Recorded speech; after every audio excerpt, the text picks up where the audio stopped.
Едночасовниот спектакл на музичкото училиште Боро Џони од Струмица вечерва е на сцената на Македонската опера и балет.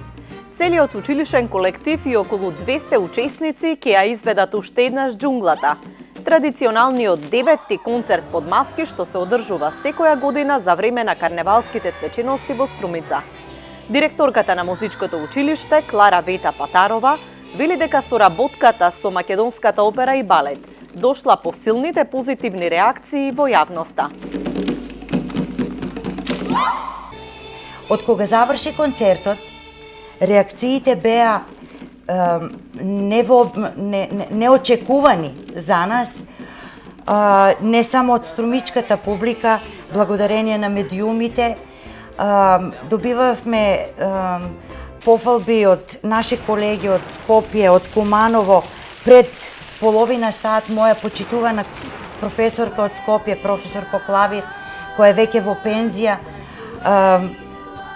не можев да ја дочитам по раката од пофалби и сето тоа не ме остави рамнодушна и јас синоќа контактирав со директорот на Македонската опера и балет, господин Васко Ристов, и многу сум среќна што тој позитивно одговори на нашите барања.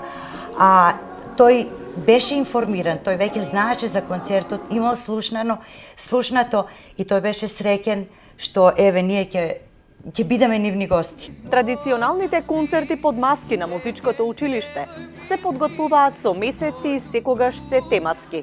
Низ игра и музика, младите музичари со години ги оживуваат познатите цртани, мјузикли и филмски остварувања.